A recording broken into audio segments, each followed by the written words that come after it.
Hi hello guys, welcome back to my YouTube channel. So friends, ಇವತ್ತಿನ video ತುಂಬಾ informative ಆಗಿರುವಂಥ ವಿಡಿಯೋನ skip ಮಾಡದಲೇ ಪೂರ್ತಿಯಾಗಿ ನೋಡಿ. ನೀವು ಯಾರಾದರೂ ಫಸ್ಟ್ ಟೈಮ್ ನನ್ನ ಚಾನಲ್ಗೆ ವಿಸಿಟ್ ಮಾಡಿದರೆ ಪ್ಲೀಸ್ ನನ್ನ ಚಾನಲ್ನ ಸಬ್ಸ್ಕ್ರೈಬ್ ಮಾಡ್ಕೊಳ್ಳಿ ಫ್ರೆಂಡ್ಸ್. ಫೆಬ್ರವರಿ 17ರ ಶಕ್ತಿಶಾಲಿ ಸೂರ್ಯಗ್ರಹಣ 5 ರಾಶಿಗಳ ಭಾಗ್ಯವನ್ನು ಸಂಪೂರ್ಣವಾಗಿ ಬದಲಾಯಿಸುತ್ತದೆ. ನಿಮ್ಮ ರಾಶಿ ಅದೃಷ್ಟ ಪಟ್ಟಿಯಲ್ಲಿ ಇದೆಯೋ ಇಲ್ಲವೋ ಈ ದಿನ ಈ ವಿಡಿಯೋದಲ್ಲಿ ನೋಡೋಣ. 2026ನೇ ವರ್ಷದ ಫೆಬ್ರವರಿ 17 ಮಂಗಳವಾರದಂದು ನಮಗೆ ಅತ್ಯಂತ ಶಕ್ತಿಶಾಲಿಯಾದ ಸೂರ್ಯಗ್ರಹಣವು ಸಂಭವಿಸುತ್ತದೆ. ಈ ಸೂರ್ಯಗ್ರಹಣವು ಬಹಳ ಶಕ್ತಿಶಾಲಿಯಾಗಿದೆ. ಅದರ ಪ್ರಭಾವದಿಂದ ಈ 5 ರಾಶಿಗಳವರಿಗೆ ಅದೃಷ್ಟವು ವಿಪರೀತವಾಗಿ ಒಲಿಯಲಿದೆ ಎಂದು ಜ್ಯೋತಿಷ್ಯ ಶಾಸ್ತ್ರದಲ್ಲಿ ಹೇಳಲಾಗಿದೆ. ಅಂದರೆ ಈ 5 ರಾಶಿಗಳವರಿಗೆ ಒಲೆಯುವ ಅದೃಷ್ಟವನ್ನು ಯಾರಿಂದಲೂ ಸಾಧ್ಯವಿಲ್ಲ. 1000 ಕೋಟಿ ಕೊಟ್ಟರೂ ಅಥವಾ 1 ತೊಲ ಬಂಗಾರ ಕೊಟ್ಟರೂ ಹೀಗೆ ಏನೇ ಮಾಡಿದರೂ, ಅಂದರೆ ಕೆಲವರು ಚೆನ್ನಾಗಿ ಆಗುತ್ತಿದ್ದಾರೆ ಎಂದು ಹೇಳಿದಾಗ ಹಿಂದೆ ಶತ್ರುಗಳು ಬೆನ್ನಿಗೆ ಚೂರಿ ಹಾಕಲು ಸಿದ್ಧವಾಗಿರುತ್ತಾರೆ. ಸಾಧ್ಯವಾದಷ್ಟು ನಷ್ಟವನ್ನು ಉಂಟು ಮಾಡಲು ಪ್ರಯತ್ನಿಸುತ್ತಿರುತ್ತಾರೆ. ಅಂತಹವರು ಎಷ್ಟೇ ಪ್ರಯತ್ನಗಳನ್ನು ಮಾಡಿದರೂ ಈ ಒಂದು 5 ರಾಶಿಗಳವರೆಗೆ ಈ ಬಂದ ಅದೃಷ್ಟವನ್ನು ಯಾರಿಂದಲೂ ತಡೆಯಲು ಸಾಧ್ಯವಿಲ್ಲ. ಈ 5 ರಾಶಿಗಳವರೆಗೆ ಅದೃಷ್ಟವು ಅಷ್ಟು ತಿರುಗಿದೆ ಎಂದು ಹೇಳಬಹುದು. ಇವರಿಗೆ ಇಂದಿನಿಂದ ಅಪ್ರತಿ ಮಹಾರಾಜ ಯೋಗವು ಒಲೆಯಲಿದೆ. ಇವರಿಗೆ ಹಿಂದಿನಿಂದ ಯಾವುದೇ ಕೆಲಸ ಮಾಡಿದರೂ ಅದರಲ್ಲಿ ಯಶಸ್ಸು ಇರುತ್ತದೆ. ಎಲ್ಲ ರೀತಿ ಇದ್ದರೂ ಒಳಿತಾಗುತ್ತದೆ. ಜೀವನದಲ್ಲಿ ಇವರು ಎಂದಿಗೂ ಊಹಿಸದ ಸಂಪತ್ತ ತಿರುವುಗಳನ್ನು ಪಡೆಯುತ್ತಾರೆ. ಅದೃಷ್ಟ, ಐಶ್ವರ್ಯ, ಅದೇ ರೀತಿ ಇವರ ಆಸೆಗಳು ಏನಿರುತ್ತವೆಯೋ ಆಸೆಗಳು ಈಡೇರುವುದು, ಸಿದ್ಧಿಸುವುದು, ಹಾಗೆ ಆರೋಗ್ಯ ಚೆನ್ನಾಗಿರುವುದು, ಅನಾರೋಗ್ಯ ಸಮಸ್ಯೆಗಳು ಕಡಿಮೆಯಾಗುವುದು, ಹೀಗೆ ಅವರು ಮುಟ್ಟಿದ್ದೆಲ್ಲ ಚಿನ್ನವಾಗುತ್ತದೆ. ಅದೃಷ್ಟವು ಇವರಿಗೆ ಬರೋಬ್ಬರಿ 24 ವರ್ಷಗಳ ಕಾಲ ಇರುತ್ತದೆ ಎಂದು ಜ್ಯೋತಿಷ್ಯ ಪಂಡಿತರು ಹೇಳಿದ್ದಾರೆ. ಅಂದರೆ ಸುಮಾರು 2026ನೇ ವರ್ಷದಿಂದ 25ನೇ ವರ್ಷದವರೆಗೆ 24 ವರ್ಷಗಳ ಕಾಲ ಈ 5 ರಾಶಿಗಳಿಗೆ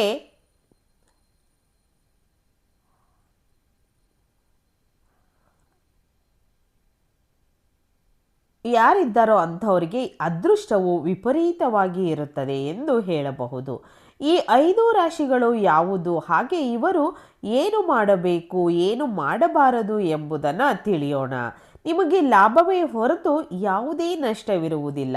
ಪರಮೇಶ್ವರನ ಅನುಗ್ರಹ ನಿಮ್ಮ ಮೇಲೆ ಇರುವುದರಿಂದ ಈ ವಿಡಿಯೋ ನಿಮ್ಮ ಕಣ್ಣಿಗೆ ಬಿದ್ದಿದೆ. ಸ್ಕಿಪ್ ಮಾಡದಲೇ ಕೊನೆಯವರೆಗೂ ನೋಡಿ.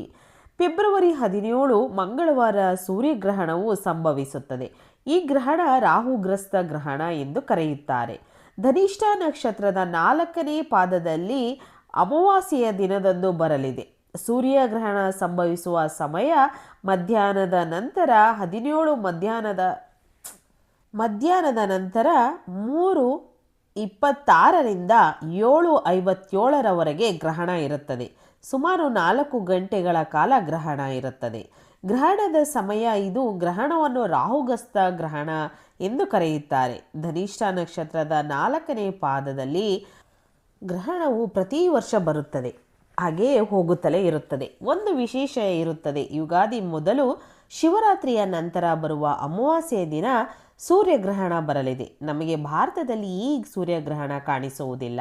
ಅಂದರೆ ಭಾರತದಲ್ಲಿ ಲೆಕ್ಕಾಚಾರದ ಪ್ರಕಾರ ನಾವು ನೋಡಿದರೆ ಈ ಸೂರ್ಯಗ್ರಹಣ ನಮಗೆ ಅಷ್ಟಾಗಿ ಕಾಣಿಸುವುದಿಲ್ಲ. ಎಂದರೆ ಇದು ಕಾಣಿಸುವುದು ಅಂಟಾರ್ಟಿಕಾದಲ್ಲಿ ಕಾಣಿಸುತ್ತದೆ, ಭಾರತದಲ್ಲಿ ಕಾಣಿಸುವುದಿಲ್ಲ. ನೀವು ಪಾಯಿಂಟ್ಗಳನ್ನು ಎಚ್ಚರಿಕೆಯಿಂದ ಕೇಳಿ. ನೀವು ಬಹಳ ಉಪಯುಕ್ತವಾಗಿರುವಂತಹ ವಿಡಿಯೋ ಇದು. ಭಾರತದಲ್ಲಿ ಗ್ರಹಣ ಎಲ್ಲಿ ಕಾಣಿಸಿಕೊಂಡರೂ ಅದು ಗ್ರಹಣ ಎಂದು ಲೆಕ್ಕಕ್ಕೆ ಬರುತ್ತದೆ. ಆದ್ದರಿಂದ ನಾವು ಕೆಲವು ನಿಯಮಗಳನ್ನು ಪಾಲಿಸಬೇಕು. ಅದರಲ್ಲಿ ಮುಖ್ಯವಾಗಿ ಗರ್ಭಿಣಿ ಸ್ತ್ರೀಯರು ಯಾರಿದ್ದಾರೋ ಅವರು ಫೆಬ್ರವರಿ 17ನೇ ತಾರೀಕು ಮಂಗಳವಾರ ಹೊರಗೆ ಬರಬಾರದು. ಗರ್ಭಿಣಿ ಸ್ತ್ರೀಯರು ಬಹಳ ಜಾಗರೂಕರಾಗಿ ಇರಬೇಕು. ಅವರು ಮನೆಯಲ್ಲಿಯೇ ಇದ್ದು ಯಾವುದೇ ಕೆಲಸವನ್ನು ಮಾಡಬಹುದು. ಹೊರಗೆ ಕಾಣಿಸಬಾರದು. ಈ ಗ್ರಹಣ ಪುಣ್ಯಕಾಲವಾಗಿರುವುದರಿಂದ ಇಂತಹ ಸಮಯದಲ್ಲಿ ಅಗ್ನಿ ಕಾರ್ಯಗಳು, ಪೂಜೆಗಳು, ಧ್ಯಾನ ಮಾಡುವುದು ಬಹಳ ಒಳ್ಳೆಯದು. ಪ್ರತಿಯೊಬ್ಬರು ಜೀವನದಲ್ಲಿಯೂ ಕಷ್ಟಗಳು, ಏರಿಳಿತಗಳು, ದುಃಖಗಳು, ಸಮಸ್ಯೆಗಳು ಹೊರಗೆ ಹೇಳಿಕೊಳ್ಳುವವರು, ಹೊರಗೆ ಹೇಳಿಕೊಳ್ಳಲಾಗದ ಈ ದುಃಖಗಳು. ಇನ್ನು ವ್ಯಾಪಾರದಲ್ಲಿ ಏನಾದರೂ ಹೂಡಿಕೆ ಮಾಡಿದರೆ ನಮಗೆ ಲಾಭದ ವಿಷಯದ ನಂತರ ನಷ್ಟಗಳು ಬರುವುದು. ಯಾವುದೇ ಕೆಲಸ ಮಾಡಿದರೂ ಅದರಲ್ಲಿ ಯಶಸ್ಸು ಇಲ್ಲದಿರುವುದು. ಯಾವಾಗಲೂ ಅನಾರೋಗ್ಯ ಸಮಸ್ಯೆ, ಮಾನಸಿಕ ಸಮಸ್ಯೆ, ಗಂಡ ಹೆಂಡತಿಯರ ನಡುವೆ ಯಾವಾಗಲೂ ಜಗಳ, ಅನಾರೋಗ್ಯ, ಶತ್ರು ಸಮಸ್ಯೆ, ಜನರ ಆಳುಗಳ ನರದೃಷ್ಟಿ, ಪಾಪ ಕರ್ಮ ಹೆಚ್ಚಾಗಿ ಇರುತ್ತವೆ. ಇಷ್ಟೊಂದು ಮತಿದ್ವೇಷ ಸಾಧಿಸಿದ್ದಾನೆ, ನಮಗೆ ಸುಖವೇ ಇಲ್ಲ ಎಂದು ಹೇಳಿ ಈ ಘಟನೆಗಳನ್ನು ಮನುಷ್ಯನಿಗೆ ಬಹಳ ಹೆಚ್ಚಾಗಿ ಇರುತ್ತವೆ. ಇಂಥವೆಲ್ಲ ದೂರವಾಗಬೇಕು ಎಂದರೆ ನಿಮಗೆ ಹೀಗೆ ಅಗ್ನಿ ಕಾರ್ಯಗಳು ಆಗಿರಬಹುದು, ಪೂಜೆಗಳು ಇರಬಹುದು, ಹಣ ಇರಬಹುದು, ದಾನ ಧರ್ಮ, ಉಪವಾಸ ಇವೆಲ್ಲವನ್ನು ಈ ಸೂರ್ಯಗ್ರಹಣದ ದಿನದಂದು ಮಾಡಿದರೆ ನಿಮಗೆ ತುಂಬ ಒಳ್ಳೆಯದಾಗುತ್ತದೆ. ಈ ಸೂರ್ಯಗ್ರಹಣದ ವಿಶೇಷತೆ ಏನೆಂದರೆ ಸೂರ್ಯಗ್ರಹಣವು ಪಂಚಗ್ರಹ ಕೂಟದಲ್ಲಿ ನಡೆಯುತ್ತದೆ. ಯಾವಾಗಲೂ ಪಂಚಗ್ರಹಣ ಕೂಡ ಅಪರೂಪಗೊಳ್ಳುತ್ತದೆಯೋ ಅಂದರೆ ಬುಧ, ಶುಕ್ರ, ರಾಹು, ರವಿ, ಚಂದ್ರ ಶೀಘ್ರಗತಿ ಹೊಂದಿರುವ ಗ್ರಹಗಳು. ಇಂಥ ಸಮಯಗಳಲ್ಲಿ ಚಿನ್ನದ ಬೆಲೆಗಳು, ಬೆಳ್ಳಿಯ ಬೆಲೆ ವಿಪರೀತವಾಗಿ ಹೆಚ್ಚಾಗುತ್ತವೆ. ಚಿನ್ನ ಇಂತಹ ಸಮಯದಲ್ಲಿ ಸ್ವಲ್ಪ ಕಡಿಮೆಯಾಗಿದೆ ಎಂದು ಭಾವಿಸಿದರೆ ಚಿನ್ನ ಇರಬಹುದು. ನೀವು ಅದನ್ನು ಖರೀದಿಸಿ ಇಟ್ಟುಕೊಂಡಿರುವ ವಿಷಯದಲ್ಲಿ ನಿಮಗೆ ಅದರಿಂದ ಲಾಭವೇ ಹೊರತು ಯಾವುದೇ ನಷ್ಟ ಇರುವುದಿಲ್ಲ. ಈ ರಾಹುಗ್ರಸ್ತ ಸೂರ್ಯಗ್ರಹಣದಿಂದ ಅದೃಷ್ಟ, ಯೋಗ, ಐಶ್ವರ್ಯವನ್ನು ಪಡೆಯಲಿರುವ 5 ರಾಶಿಗಳು ಈಗಿನಿಂದಲೇ ನಿಮ್ಮ ಜೀವನದಲ್ಲಿ ನಿಮಗೆ ಬದಲಾವಣೆಗಳು ಪ್ರಾರಂಭವಾಗುತ್ತವೆ. ನಿಮ್ಮ ಜೀವನದಲ್ಲಿ ಎಂದರೆ ಬದಲಾವಣೆ ಆಗಬೇಕು, ನಿಮಗೆ ಒಳ್ಳೆಯ ಸಿದ್ಧಿ ಆಗಬೇಕು. ಗತಕಾಲ ಇನ್ನು ಗತವನ್ನು ಅಲ್ಲಿಗೆ ಬಿಟ್ಟು ಗತಕಾಲದಲ್ಲಿ ಒಳ್ಳೆಯದಾಗಿದೆಯೋ ಕೆಟ್ಟದ್ದಾಗಿದೆಯೋ ಅವೆಲ್ಲವನ್ನು ಇಲ್ಲಿಗೆ ಪೂರ್ಣ ವಿರಾಮ ಇಡಿ. ಈಗಿನಿಂದ ಅದರ ಬಗ್ಗೆ ಯೋಚಿಸಬೇಡಿ. ಒಳ್ಳೆಯ ಕಾಲ ಬಂದಿರುವಂತಹ 1 ರಾಶಿಗಳಲ್ಲಿ ಮೊದಲನೆಯ ರಾಶಿ ಧನುರಾಶಿ. ಧನುರಾಶಿಯವರು 9ನೇ ರಾಶಿಗೆ ಅಧಿಪತಿ ಗುರು. ಧನುರಾಶಿಯವರಿಗೆ 17-26 ಮಂಗಳವಾರ ಸೂರ್ಯಗ್ರಹಣ ವಿಪರೀತವಾಗಿ ಬರಲಿ ರಾಜಯೋಗ ಶುರುವಾಗುತ್ತದೆ. ಈ ಧನುರಾಶಿಯವರಿಗೆ ಧೈರ್ಯ ಹೆಚ್ಚಿರುತ್ತದೆ, ಮನೋಧೈರ್ಯವೂ ಕೂಡ ಹೆಚ್ಚಾಗುತ್ತದೆ, ಸ್ಥಿರತ್ವ, ಧೈರ್ಯ ಎಂಬುದು ಬರುತ್ತದೆ. ನೀವು ಮಾಡುವ ಕೆಲಸಗಳಲ್ಲಿ ನಿಮಗೆ ಆರ್ಥಿಕ ಲಾಭಗಳು ಹೆಚ್ಚಾಗಿ ನೀವು ಮಾಡುವ ದೂರ ಪ್ರಯಾಣ ಚೆನ್ನಾಗಿರುತ್ತದೆ. ಪ್ರಯಾಣ ಕೂಡ ಸೂರ್ಯಗ್ರಹಣದ ದಿನದಂದು ನೀವು ಕೆಲವು ರೀತಿಯ ಯಾಗಗಳು, ಪೂಜೆಗಳು ಇತ್ಯಾದಿಗಳಾದ ಮಾಡಿದರೆ, ಅಭಿಷೇಕ ಮಾಡಿಸಿದರೆ, ದೇವಿಗೆ ಅರಿಶಿನ ಕುಂಕುಮ ನೀರಿನಿಂದ ಅಭಿಷೇಕ ಮಾಡಿಸುವುದು ಎಲ್ಲ ಒಳ್ಳೆಯದಾಗುತ್ತದೆ. 2ನೇ ರಾಶಿ ಯಾವುದೆಂದರೆ ಮೇಷರಾಶಿ. ಈ ಮೇಷರಾಶಿಯವರಿಗೆ ಮುಂಬರುವ ಸೂರ್ಯಗ್ರಹಣದಿಂದ ಅಪಾರ ಅದೃಷ್ಟ ಒಲಿಯಲಿದೆ. ಇವರಿಗೆ ಉದ್ಯೋಗದಲ್ಲಿ ಉತ್ತಮ ಲಾಭಗಳು ಹಾಗೆ ಸ್ಥಾನ ಪಲ್ಲಟ ಆಗಲಿದೆ. ಹೊಸ ಪರಿಚಯಗಳು ಉಂಟಾಗುತ್ತವೆ. ವ್ಯಾಪಾರದಲ್ಲಿ ಸ್ಥಿರತೆ ಇರುತ್ತದೆ. ವ್ಯಾಪಾರದಲ್ಲಿ ಉತ್ತಮ ಲಾಭಗಳು, ಉದ್ಯೋಗ ಮಾಡುವವರಿಗೆ ಪ್ರಮೋಷನ್ಗಳು ಸಿಗುತ್ತವೆ. ಸಂಬಳ ಹೆಚ್ಚಳ, ವಿದ್ಯಾರ್ಥಿಗಳಿಗೂ ಒಳ್ಳೆಯದು. ಹೀಗೆ ಈ ಮೇಷರಾಶಿಯವರಿಗೆ ಸೂರ್ಯಗ್ರಹಣದಿಂದ ತುಂಬ ಅನುಕೂಲಕರವಾಗಿರುತ್ತದೆ. ನಿಮಗೆ ಇಷ್ಟವಾದ ಫೆಬ್ರವರಿ 17ನೇ ತಾರೀಕಿನ ಸೂರ್ಯಗ್ರಹಣದಿಂದ 24 ವರ್ಷಗಳ ಕಾಲ ಇದನ್ನು ನೆನಪಿನಲ್ಲಿ ಇಟ್ಟುಕೊಳ್ಳಿ. ಅದೃಷ್ಟವನ್ನು ಪಡೆಯಲಿರುವಂತಹ ರಾಶಿಗಳಲ್ಲಿ ವೃಷಭ ರಾಶಿ. ಈ ವೃಷಭ ರಾಶಿಯವರಿಗೆ ಸೂರ್ಯಗ್ರಹಣ ಒಂದು ವರ ಎಂದು ಹೇಳಬಹುದು. ಇದರಿಂದ ವಿಪರೀತ ಲಾಭಗಳು ಇರುತ್ತವೆ. ಹಾಗೆ ಮನುಷ್ಯತ್ವವನ್ನು ನೆರವೇರಿಸುವಂತಹದ್ದು, ಮನಸ್ಸಿನಲ್ಲಿ ಬೇರೆ ಕೆಲಸ ಆಗಬೇಕು ಎಂದು ಗಟ್ಟಿಯಾಗಿ ಅಂದುಕೊಳ್ಳುತ್ತಾರೋ ಅಂತಹ ಮನಸ್ಸಿನಲ್ಲಿರುವ ಆಸೆಗಳು ಏನಿವೆಯೋ ಅವು ಖಂಡಿತವಾಗಿಯೂ ಈಡೇರುತ್ತವೆ. ಸುಖ ಪ್ರಾಪ್ತಿ ಉಂಟಾಗುತ್ತದೆ. ಆದರೆ ಸುಖ ಮತ್ತು ಸಂತೋಷ ಇದೇ ರೀತಿಯ ಆಸೆಗಳು, ಇಚ್ಛೆಗಳು ನಿಮಗೆ ಉಂಟಾಗುತ್ತವೆ.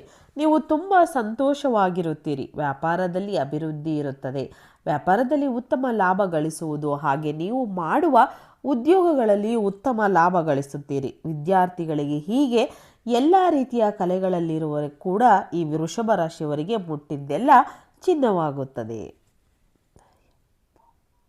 ಮತ್ತೊಂದು ಅದೃಷ್ಟದ ರಾಶಿ ಕನ್ಯಾ ರಾಶಿ. ಈ ಕನ್ಯಾ ರಾಶಿಯವರಿಗೆ ಇಂದಿನಿಂದ ಅಪ್ರತಿಮ ಅದೃಷ್ಟ ಮತ್ತು ಐಶ್ವರ್ಯ ಬರಲಿದೆ.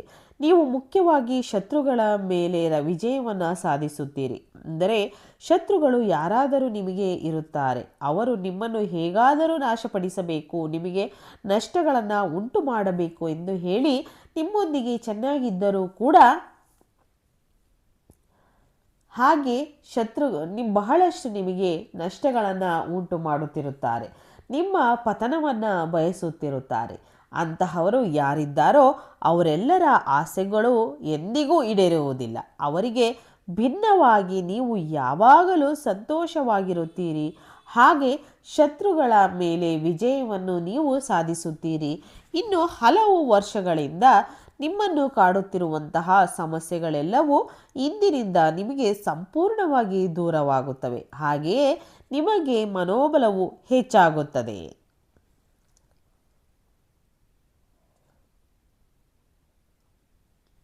ಹಾಗೆಯೇ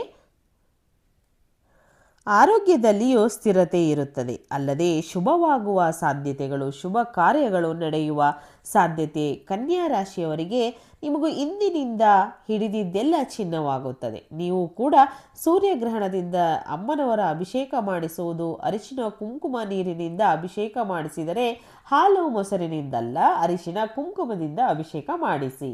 ಮತ್ತೊಂದು ಅದೃಷ್ಟ ಇರುವಂಥ 5ನೇ ರಾಶಿ ಕುಂಭರಾಶಿ. ಈ ಕುಂಭರಾಶಿಯವರೆಗೂ ಇಂದಿನಿಂದ ಹಿಡಿದಿದ್ದೆಲ್ಲ ಚಿನ್ನವಾಗಿ ಬದಲಾಗುತ್ತದೆ. ನಿಮಗಿರುವ ಅನಾರೋಗ್ಯ ಸಮಸ್ಯೆ ಕಡಿಮೆಯಾಗಿ ಮನಸ್ಸು ಯಾವಾಗಲೂ ಯಾವುದೋ ಒಂದು ನೋವಿಗೆ ಒಳಗಾಗುವುದು, ಮನೆಯಲ್ಲಿ ಕೆಲವು ರೀತಿಯ ಸಮಸ್ಯೆಗಳು ಇವೆಲ್ಲವೂ ಇಂದಿನಿಂದ ನಿಮಗೆ ದೂರವಾಗುತ್ತವೆ. ಗಂಡ ಹೆಂಡತಿಯ ನಡುವಿನ ಜಗಳ ಕಡಿಮೆಯಾಗುತ್ತದೆ. ಅಲ್ಲದೆ ಪ್ರೇಮಿಗಳಿಗೂ ಅನುಕೂಲಕರವಾಗಿರುತ್ತದೆ. ಇಷ್ಟಪಟ್ಟವರು ಹತ್ತಿರವಾಗುವ ಸಾಧ್ಯತೆ ಇರುತ್ತದೆ. ಈ ಕುಂಭರಾಶಿಯವರಿಗೆ ಇಂದಿನಿಂದ ಉದ್ಯೋಗಗಳಲ್ಲಿ, ವ್ಯಾಪಾರಗಳಲ್ಲಿ, ನೀವು ಮಾಡುವ ಯಾವುದೇ ಕೆಲಸಗಳಲ್ಲಿ ನಿಮಗೆ ಒಳ್ಳೆಯದೇ ಆಗುವ ಸಾಧ್ಯತೆ ಇರುತ್ತದೆ. ನೀವು ಕೆಲವು ಎಚ್ಚರಿಕೆಗಳನ್ನು ಇಲ್ಲಿ ತೆಗೆದುಕೊಳ್ಳಬೇಕು. ಅಂದರೆ ಸೂರ್ಯಗ್ರಹಣದ ದಿನದಂದು ನೀವು ಮಾಂಸಾಹಾರ ಸೇವಿಸುವುದು, ತಪ್ಪುಗಳನ್ನು ಮಾಡಬಾರದು. ಯಾರಿಗಾದರೂ ಗೋಧಿ, ಅಕ್ಕಿಯನ್ನು ದಾನ ಮಾಡಿದರೆ ಒಳ್ಳೆಯದು. ಹಸಿಗೆ ಆಹಾರವನ್ನು ನೀಡಿ ಗೋಮಾತೆಯ ಪೂಜೆ ಮಾಡುವುದರಿಂದ ನಿಮಗೆ ಮುಕ್ಕೋಟಿ ದೇವರುಗಳ ಸಂಪೂರ್ಣ ಅನುಗ್ರಹ ಸಿಗುತ್ತದೆ.